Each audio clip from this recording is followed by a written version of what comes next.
আপনারা শুনলে অবাক হবেন যে এখনো বিশ্বের 55টি দেশে মৃত্যুদণ্ডের প্রথা অনুসরণ করা হয়। মৃত্যুদণ্ডের মেথড হিসেবে রয়েছে গুলি, ফাঁসি, গ্যাস চেম্বার, ইলেকট্রিক চেয়ার, এর সাথে রয়েছে পাথর ছুঁড়ে মারা, টিল ডেথ, এমনকি এক কোপে তলোয়ার দিয়ে গলা কেটে নামিয়ে নেওয়ার মতো ভয়ঙ্কর নিয়মেরও প্রচলন রয়েছে। আজকের এপিসোডে আপনারা জানতে চলেছেন বিশ্বের বেশ কয়েকটা দেশের গায়ে কাটা দেওয়া ডেথ পেনাল্টির প্রথা সম্পর্কে, যেই ডেথ পেনাল্টি শোনা মাত্রই কিছু কিছু বন্দীও পাগল হয়ে যান।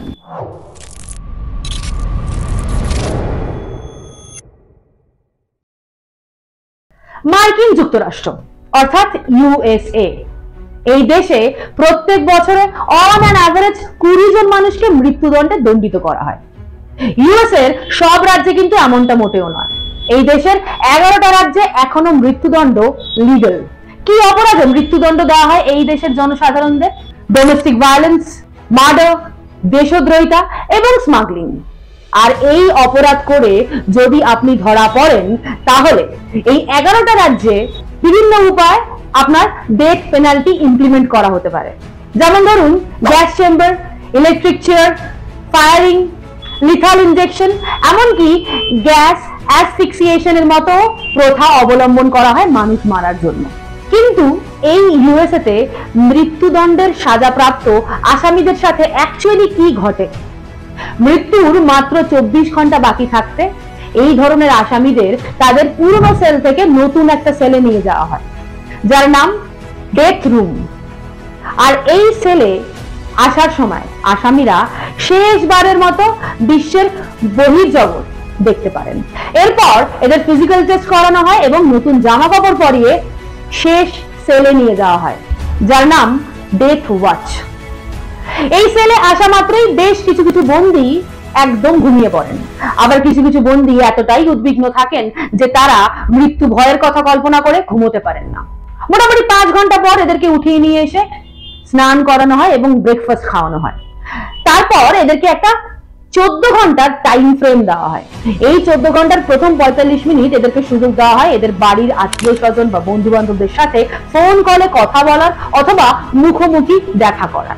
এরপর এদেরকে লাঞ্চ প্রোভাইড করা হয় এবং একজন প্রিস্ট কিংবা স্পিরিচুয়াল গুরুর সাথে দেখা করার সুযোগ করে দেওয়া হয় এদেরকে কনফেশন করার জন্য। মৃত্যুর 8 ঘন্টা বাকি থাকতে এদেরকে শেষবারের মতো সূর্যাস্ত দেখানো হয়। তারপর তারা শেষ সুযোগ পান তাদের সেই দিনের ডিনার অর্ডার করার জন্য, যার জন্য বাজেট বেঁধে দেওয়া হয় মাত্র $30। তারপর তাদেরকে স্নান করিয়ে ডিনার করানো হয়। যে সমস্ত বন্দীদের ইলেকট্রিক চেয়ারে বসিয়ে ডেথ পেনাল্টি ইমপ্লিমেন্ট করা হবে তাদেরকে এই সময় মাথার চুল কেটে সাফ করে দেওয়া হয়, অর্থাৎ সম্পূর্ণ ন্যাড়া বানিয়ে দেওয়া হয় যাতে চুল আগুনে পুড়তে না পারে। 3 ঘন্টা বাকি থাকতে সমস্ত সাক্ষীদের এনে উপস্থিত করা হয়। সাক্ষীরা হলেন মেনলি বন্দীদের আত্মীয় স্বজন কিংবা বন্ধু বান্ধব। মৃত্যুর আর 1 ঘন্টা বাকি থাকতে 5 জন সিকিউরিটি গার্ডের পাহারায় বন্দীকে নিয়ে আসা হয় ফাইনাল রুমে, যার নাম ডেথ ওয়াচ। অর্থাৎ এখানেই ডেথ ইমপ্লিমেন্টেশনের মেথড ইমপ্লিমেন্ট করা হয়। মৃত্যুর 12 মিনিট বাকি থাকতে ডেথ ওয়াচ রুমের পর্দা সরিয়ে দেওয়া হয় যাতে বাইরে দাঁড়িয়ে থাকা সাক্ষীরা মৃত্যুদণ্ড কার্যকর হতে দেখতে পারেন। 10 মিনিট বাকি থাকতে বন্দীকে শেষবারের মতো সুযোগ দেওয়া হয় নিজের মনের কথা বলার। এই সময় তারা চাইলে প্রেস কিংবা কোনো স্পিরিচুয়াল লিডারদের সাথেও কথা বলতে পারেন, কিন্তু তাদের চোখ বাঁধা থাকে, তারা দেখতে পান না তাদের সামনে কারা দাঁড়িয়ে আছেন। আর এরপর হয় ফাইনাল এক্সিকিউশন। বর্তমানে আমেরিকাতে প্রায় 2500 এমন বন্দী আছেন যাদেরকে মৃত্যুদণ্ডে দণ্ডিত করা হয়েছে। কিন্তু এই সমস্ত মৃত্যুদণ্ড কার্যকর হতে কিন্তু বেশ কয়েক বছর, প্রায় ধরুন 10-12 বছর টাইম লেগে যায়। তার কারণ এই ধরনের আসামিরা বিভিন্ন ধরনের অ্যাপিল করার সুযোগ পান। কিন্তু বেশ কয়েক বছর আগেও কিন্তু ইউনাইটেড স্টেটস অফ আমেরিকাতে এই নিয়ম ছিল না। বহু বছর আগে জর্জ স্টাইনি নামে 14 বছরের একটা বাচ্চা ছেলেকে মৃত্যুদণ্ডে দণ্ডিত করা হয়েছিল 2 জন মহিলাকে খুন করার জন্য।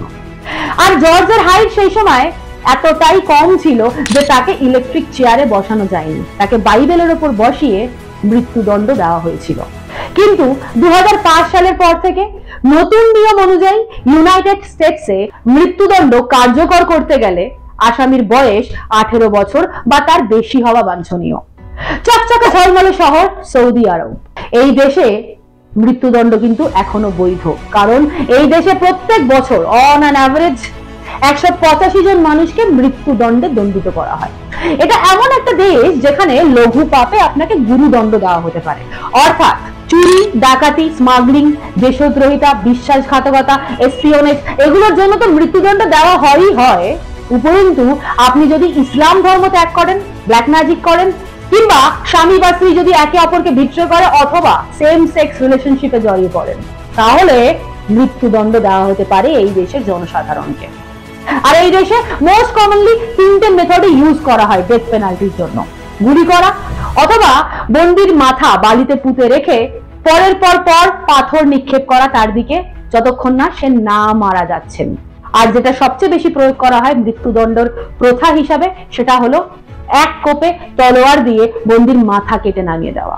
আর বেশিরভাগ সময়ই এই আসামিদের মৃতদেহ জনসমক্ষে তুলে ধরা হয়, যাতে সেখানকার জনসাধারণ ভয়ে থমকে যান, এই অপরাধ করার কথা চিন্তা পর্যন্ত না করতে পারেন। আপনারা জানলে অবাক হবেন যে সৌদি আরবে মৃত্যুদণ্ড কার্যকর হয় ইউএস এর থেকেও তাড়াতাড়ি, অর্থাৎ ডেথ পেনাল্টি ডিক্লেয়ার হওয়ার 1 বছরের মধ্যেই এটা ইমপ্লিমেন্ট করে দেওয়া হয়। আর এই আসামিদের জেলের ভিতর অস্বাভাবিকভাবে দৈহিক পরিশ্রম করানো হয়। সবচেয়ে বাজে ব্যাপার হলো যে এই আসামিদের শেষবারের মতো তাদের পরিবারের লোকজনদের সাথে কথা বলার সুযোগ তো দূর কি বাত, দেখা পর্যন্ত করতে দেওয়া হয় না। টেকনোলজিক্যালি অ্যাডভান্স হওয়া সত্ত্বেও ডেমোক্রেটিক কান্ট্রি জাপানেও কিন্তু মৃত্যুদণ্ড একদম লিগ্যাল, কারণ এই দেশে প্রত্যেক বছর অন অ্যান অ্যাভারেজ 5 জন মানুষকে মৃত্যুদণ্ডে দণ্ডিত করা হয়। মার্ডার, দেশদ্রোহিতা, এমনকি যে কোনো রকম অ্যান্টি স্টেট অ্যাক্টিভিটির জন্য এই দেশের নাগরিকদের মরতে হতে পারে।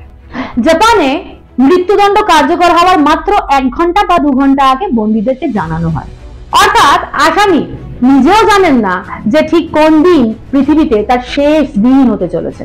এর মানে ঠিক এমনটা যে হয়তো আসামিদের বছরের পর বছর অপেক্ষা করতে হতে পারে, কিংবা 1 ঘন্টা অথবা 2 ঘন্টার মধ্যে তারা জানতে পারে।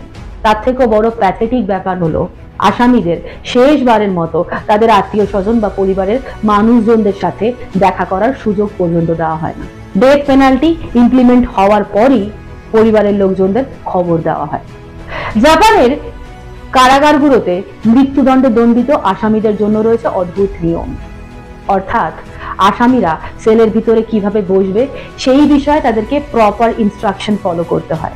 এমনকি তাদের সব সময় নির্দেশ দেওয়া হয় তারা যেন মাটির দিকেই দেখতে থাকে, ঘাড় নিচু করে। কোনো সময়ই তাদেরকে মাথা উঁচু করে ওপরের দিকে তাকাতে পর্যন্ত দেওয়া হয় না। আর এর থেকেও খারাপ অবস্থা চীনে, যেখানে প্রত্যেক বছর অন অ্যান অ্যাভারেজ 1000 জন মানুষকে মৃত্যুদণ্ডে দণ্ডিত করা হয়। বিভিন্ন অপরাধে চীনে মৃত্যুদণ্ড হতে পারে, যেমন ধরুন দেশদ্রোহিতা, সরকারের এগেনস্টে কনস্পিরেসি করা, দাঙ্গা বাঁধিয়ে দেওয়া, পাইরেসি, প্লেন হাইজ্যাক করা, ন্যাশনাল আর্মি ছেড়ে বেরিয়ে আসা, দেশের সিকিউরিটিকে ড্যামেজ করা, বিভিন্ন কারণে। আর এখানে মৃত্যুদণ্ডে দণ্ডিত করা হলে আসামিকে হয় গুলি করা হয় অথবা পয়জনাস ইনজেকশন দিয়ে মেরে ফেলা হয়। জাপানের মতো এই কারাগারগুলোতেও রয়েছে অদ্ভুত নিয়ম। মৃত্যুদণ্ডে দণ্ডিত প্রত্যেকটা আসামির মাথার চুল কেটে সাফ করে দিয়ে তাদের ন্যাড়া বানিয়ে দেওয়া হয়। আর তাদেরকেও সেম ইনস্ট্রাকশন ফলো করতে হয়, লাইক তাদেরকে সব সময় বলা হয় মাটির দিকে তাকিয়ে থাকতে, ঘাড় উঁচু করলে কিন্তু মিলবে কড়া পানিশমেন্ট। সোমালিয়া পৃথিবীর অন্যতম বিপজ্জনক দেশ। এই দেশটা হলো আফ্রিকান টেরিটরির একমাত্র কান্ট্রি যেখানে এখনো পর্যন্ত মৃত্যুদণ্ড অর্থাৎ ডেথ পেনাল্টি বৈধ। এই দেশে প্রত্যেক বছর গড়ে 13 জন মানুষকে মৃত্যুদণ্ড দেওয়া হয়।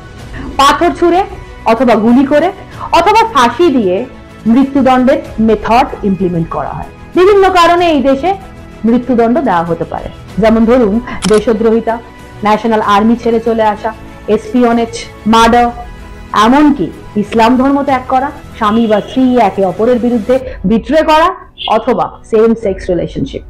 আর এখানে মৃত্যুদণ্ডে দণ্ডিত আসামিদের পাঠিয়ে দেওয়া হয় সোমালিয়ার মান্দেরা কারাগারে, যেটা হলো বিশ্বের অন্যতম ভয়ঙ্কর কারাগার। এর থেকেও খারাপ অবস্থা কিন্তু রয়েছে ইন্দোনেশিয়া। এই ইন্দোনেশিয়াতে প্রত্যেক বছর বহু মানুষকে মৃত্যুদণ্ডের সাজা ভোগ করতে হয়। 2005 সালে ইন্দোনেশিয়া নিউজের লাইমলাইটে চলে এসেছিল।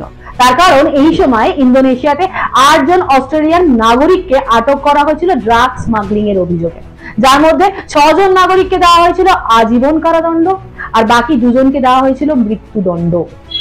সেই কারণে 2015 সালে এই 2 জন কয়েদিকে গুলি করে জনসমক্ষে হত্যা করা হয়েছিল as a punishment of death penalty. আর এটাকে কেন্দ্র করে সেই সময় সারা বিশ্বে ইন্দোনেশিয়ার এগেইনস্টে অনেক প্রতিবাদের ঝড় উঠেছিল। এবার কথা বলছি এমন একটা আজব দেশ যেই দেশে পান থেকে চুন খসলেই আপনার মৃত্যুদণ্ড হতে পারে, খুব সাবধান, নর্থ কোরিয়া। আর এটা হলো বিশ্বের অন্যতম অটোক্রেটিক কান্ট্রি, যেখানে সরকারের বিরুদ্ধে আপনি টু ট্যা ই কিছু করলেই আপনাকে মরে যেতে হবে। দেশদ্রোহিতা, পলিটিক্যাল ডিসএগ্রিমেন্ট, সরকারের এগেইনস্টে কনস্পিরেসি করা, সরকারের বিরুদ্ধে যাওয়া, এমনকি বিদেশি গান শোনা, বিদেশি ফিল্ম দেখা, বিদেশি ওয়েবসাইট সার্চ করা, ইন্টারন্যাশনাল কল করা, এমনকি পর্ন ওয়েবসাইট সার্ভ করলেও আপনার মৃত্যুদণ্ড হতে পারে। আর এই মৃত্যুদণ্ডের হাত থেকে ছাড় পাননি উত্তর কোরিয়ার সরকারি কর্মকর্তারাও। স্বয়ং কিম জং উনের কাকাকেও মৃত্যুদণ্ডে দণ্ডিত হতে হয়েছিল। এই দেশে মৃত্যুদণ্ডের সাজাপ্রাপ্ত আসামিদের যেই কারাগারে রাখা হয় সেখানে তাদের 20 ঘন্টারও বেশি সময় ধরে শারীরিক পরিশ্রম করানো হয়, যেই কারণে বহু আসামি এই অক্লান্ত পরিশ্রম করতে করতে ওই কনসেন্ট্রেশন ক্যাম্পেই মারা যান। আর যারা বেঁচে থাকেন পরবর্তীকালে সিকিউরিটি গার্ডরা তাদেরকে মৃত্যুদণ্ডে দণ্ডিত করেন। আর এর মধ্যে থেকে সবচেয়ে ডিসহার্টেনিং ব্যাপারটা কি জানেন? সেটা হলো যখন একজন আসামিকে মৃত্যুদণ্ডে দণ্ডিত করে কনসেন্ট্রেশন ক্যাম্পে পাঠানো হয়, তখন সেই আসামির সাথে তার পুরো পরিবারকে কনসেন্ট্রেশন ক্যাম্পে পাঠিয়ে দেওয়া হয়, যাতে সেই দেশের সুপ্রিম লিডার কিম জং উনের বিরুদ্ধে তার পরিবারের কোনো লোকজন যেন কোনোভাবেই মুখ না খুলতে পারেন। এই উত্তর কোরিয়াতে প্রত্যেক বছর গড়ে 150 জন মানুষকে মৃত্যুদণ্ডে দণ্ডিত করা হয়। আমরা সবাই জানি নীল নদের দেশ মিশর, যেখানকার পারফিউম অনেক ভালো, কিন্তু এই দেশও কিন্তু মৃত্যুদণ্ডের দিক থেকে বেশ পপুলার। তার কারণ এই নীল নদের দেশে প্রত্যেক বছর অন অ্যান অ্যাভারেজ 30 জন মানুষকে মৃত্যুদণ্ডে দণ্ডিত করা হয়। আপনি যদি সরকারের বিরুদ্ধে কোনো কাজ করেন তাহলে আপনাকে এই সাজা কিন্তু পেতেই হবে। এখানে মেনলি 2টো মেথডে মৃত্যুদণ্ড দেওয়া হয় আসামিদের, হয় গুলি করা হয় অথবা ফাঁসি দিয়ে মারা হয়। আমরা সবাই জানি ঝাঁ চকচকে বিজনেস সিটি ইউনাইটেড আরব এমিরেটস। এই দেশ পপুলার ট্রাভেল ডেস্টিনেশন হিসেবে পরিচিত হলেও এই দেশেও কিন্তু ডেথ পেনাল্টি এখনো পর্যন্ত লিগ্যাল, কারণ এই দেশে প্রত্যেক বছর বহু মানুষকে এই দণ্ডের সাজা প্রাপ্ত হতে হয়। মেইনলি নিউক্লিয়ার ওয়েস্ট ডিসপোজাল কিংবা ইসলাম ধর্ম ত্যাগ করার মতো যদি কোনো কাজ করেন এই দেশের জনসাধারণ, তাহলেই এদের ডেথ পেনাল্টি ইমপ্লিমেন্ট করা হয়। এই দেশের সরকার ফায়ারিংকেই ডেথ পেনাল্টির একমাত্র মেথড হিসেবে বেছে নিয়েছে। আপনারা কমেন্ট করে জানাবেন কোন দেশের ডেথ পেনাল্টি আপনাদের কাছে সবথেকে বেশি ভয়ঙ্কর, রুথলেস মনে হলো। অন্যান্য দেশের ডেথ পেনাল্টি সম্পর্কে যদি আপনাদের কাছে কোনো ইউনিক ইনফরমেশন থেকে থাকে আমাদের সাথে কমেন্ট বক্সে ভাগ করে নিতে ভুলবেন না। ভিডিওটা ভালো লাগলে কাইন্ডলি লাইক করবেন আর চ্যানেলটাকে সাবস্ক্রাইব করে আমাদের পাশে থাকবেন। আবার দেখা হবে অন্য একটা নতুন এপিসোড নিয়ে। আপনারা সকলে অনেক ভালো থাকবেন।